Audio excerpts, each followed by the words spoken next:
Hello everyone and welcome to Space Coast Chalk Talk. I'm your host Ron Lighthall. This is a special presentation brought to you by Brevard-Online.com. Opening weekend proved to be a lot more exciting than one would anticipate for an opening weekend. A lot of near misses, losses, hits, highlights, everything you could imagine in an opening weekend. We're going to go straight to the big board as we start to look at some of the scores and highlights. The Astronaut War Eagles were on the road as they were being hosted by the New Smyrna Beach Barracudas. This game was very close, and the War Eagles come up just short, 13-14, as they go home with the defeat. Titusville was on the road at Sebastian River. Their outcome was just a little bit different as they come out of a very close game and a one-point victory, 10-9 over Sebastian River. Space Coast Vipers were playing host to the Tavares Bulldogs. Space Coast Vipers, of course, switched spots with the Astronaut War Eagles, but the Space Coast Vipers were able to hold on 24-14 over the Tavares Bulldogs. Cocoa was down south playing Palm Bay as Palm Bay hosted the Tigers for the first time in many years. Looked like the artificial turf was going to bode well for Cocoa as their team is designed around speed. They were able to get out, score quickly. They had 21-0 by halftime. Palm Bay did put up a fight. They were able to move the ball but never punch it into the end zone until very late in the game. But Cocoa was able to rally and hold on for the victory, and they go home 24-7 victors over Palm Bay.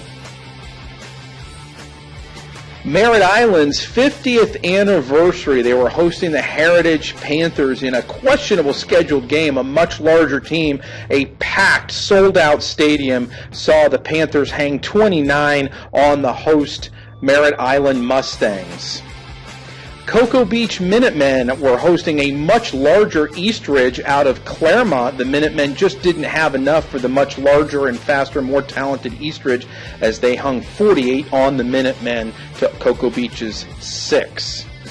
When a game starts off with an opening return kickoff and you can go almost 80 yards all the way into the end zone, see the flag come in there, that's an excessive celebration. A coach will take that every time as the Viera Hawks were able to punch it in time after time, and they were able to blank Rockledge in the victory, 38-0 Hawks with the victory. Well, the O'Galley Commodores were on the road, and they were at Satellite. Satellite was just struggling all game as O'Galley was able to get a ground attack going, and they scored. The score was 24-0 going into the fourth quarter. Satellite was able to hang 2 touchdowns on them, but they were still coming up short as the final score, 24-14, O'Galley over Satellite. The Melbourne Bulldogs were hosting the Port St. Lucie West Centennial Eagles in a shocking game where the Eagles came in and upset the Melbourne Bulldogs 21-7. Melbourne Bulldogs were looking to build on last year's success.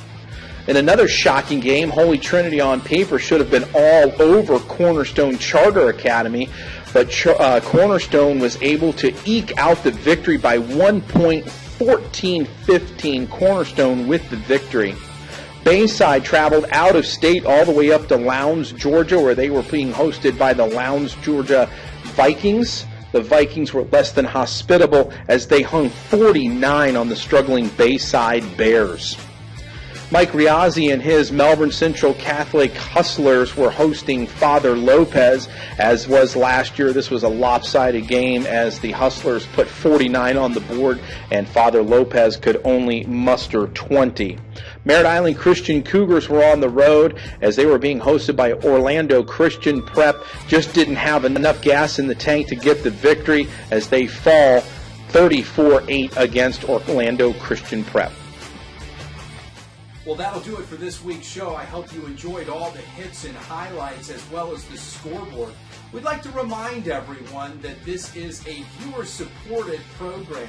If you're interested in sponsoring the program, please contact Brevard-Online.com and look for Brian Dupre. We'd also like to remind you that if you're at a game, we need you, the viewer, to send us your hits and highlights. If you happen to catch one of those moments that you would love to see right here on the air, please contact us.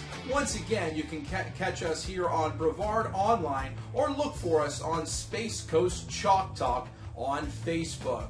Just send us those clips and videos, and you never know, we could use it right here on the show. Once again, for Brevard Online, I'm Ron Lighthall, and this is Space Coast Chalk Talk.